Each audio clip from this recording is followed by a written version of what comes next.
Pag-usapan muna natin itong reklamo laban kay ano no, kay Prosecutor Karim Khan. Ano ba yung nature nitong reklamo at ano ba yung status niya diyan sa ICC Office of the Prosecutor?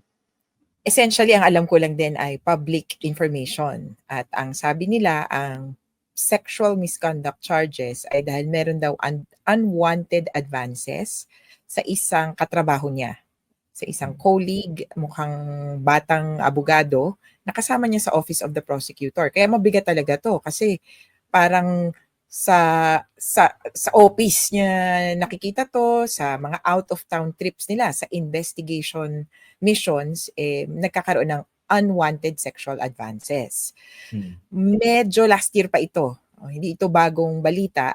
At merong nag-iimbestiga na grupo. Ngayon, itong particular unit na nag-iimbestiga sa kanya na related sa UN, mukhang medyo isang taon na kasi. So mukhang patapos na. Minabuti siguro ni Karim Khan na mag-administrative leave habang iniimbestigahan. Kaya yung clarification dito, hindi lang ngayon nagsimula yung investigasyon, hindi lang medyo nahuli lang ang kanyang pag-administrative leave. Okay, so yun ang status niya, administrative leave. As far as you know, gano'ng katagal ito? Naku, unprecedented in a sense na ganito yung basis ng administrative leave or ng leave entirely kasi pwede kang mag-leave doon, vacation. At ang alam ko nga, July at saka August, nagbabakasyon ang mga nasa Europe. At kaya nila magbakasyon ng isang buwan, ganun. Kumbaga wala kang maabala dyan. Kaya ang tingin ko, kung ngayon siya mag-leave, buong June siya naka-leave, mahagip nun yung traditional, quote-unquote, na vacation leave, either July or August. Kaya maximum nito, magto 2 months siya. Syempre sa trabaho, hindi ka pwedeng tentative leave forever, di ba? Kaya sa tansya ko, baka maximum yung 2 months. Hindi ko alam kung pagkatapos ng July at saka August, pagre-reportin na siya. Whether or not resolved na yung kaso. So, bago ito para sa kanila. Patatlong prosecutor pa lang tong si Karim Khan at yung previous two have not availed of this sort of administrative leave because of a pending investigation. Okay. Of course, the other important question is, ano yung posibleng epekto nito doon sa paghahanda ng Office of the Prosecutor dito sa kaso laban kay former President Rodrigo Duterte?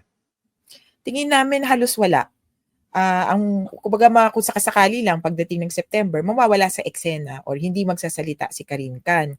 Sa kanya pamilyar yung mga tao nung hearing kasi siya yung Office of the Prosecutor. Yes, Your Honor. Ganyan. So siya yung tumayo. Di kung wala pa siya sa September, hindi siya yung tatayo. Pero in terms of trabaho, as early as 2022, mukhang naipasok doon sa team, yung Team Pilipinas, sabihin na natin, na nag-iimbestiga at saka magpo-prosecute kay Duterte, na ipasok na yung kanilang deputy prosecutor. So silang dalawa ang parang co-lead or co-head nitong team na ito. Si Ma'am Mangiaye Niang. So yung taga-Senegal na judge. At nung in-announce yung warrant of arrest ni Duterte, nung March, binanggit ni Khan na ang head ng Philippines Unified Team ay si Niang. Hindi niya sinasabing ako bahala dito. Pero kinilala niya na yung team ay malaki, I think, kumbaga, para bagitin niyang may ganitong Philippines Unified Team. Tapos, ang head nun ay si Niang. Kaya, tingin ko, kung baka kasi ay exit si Karim Khan, tapos walang alam yung papalit. Hindi sa ganun. Kabisado din malamang sa malamang ni Niang yung nangyayari.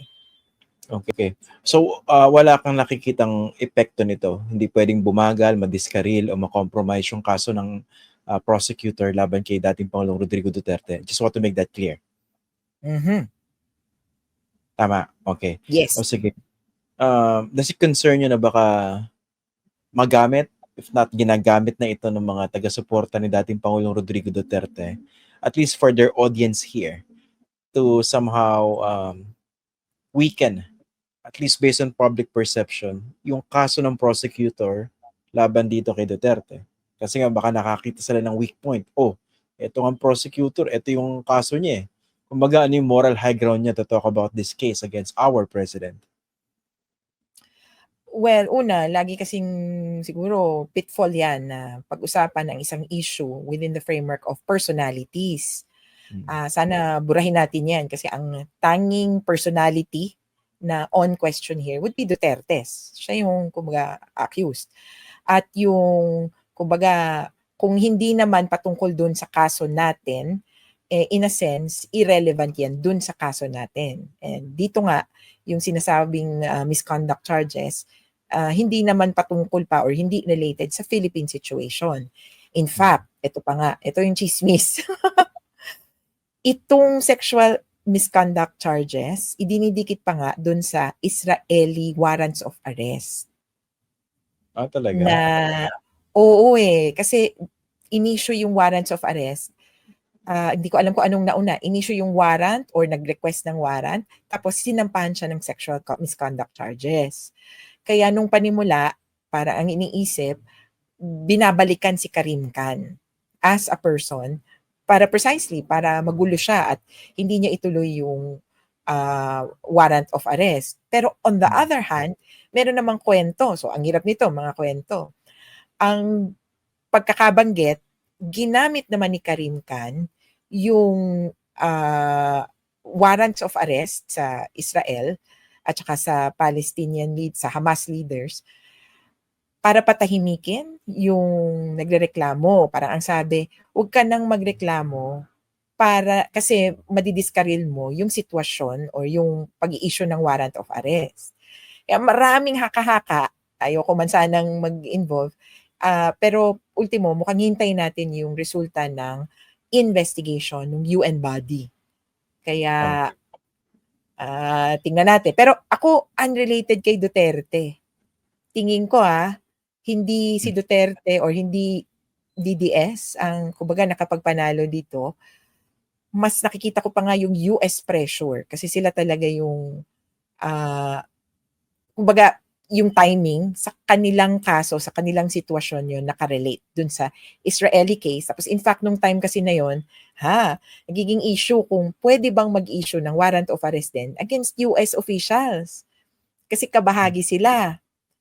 Naging issue din yan prior, a bit before that kasi, ang parang tinrabaho naman ng ICC, Afghanistan. May US involvement din doon. Kaya yung mga haka-haka ay, naku, US, kabahan ka na. Kaya, tinira si Karim Khan. Pero yun nga, baka naman may basis din talaga yung sexual misconduct charges. Kaya, abangan na lang natin kung ano ba yung sasabihin. Pero ultimo, totoo yun na parang, ayoko na kayang mag-participate dyan. Pero sa akin, sa ngayon, objectively, hanggat hindi judge ang nai-issue, di ba? Kung judge, hindi na talaga ako maniniwala sa sistema, parang ganun.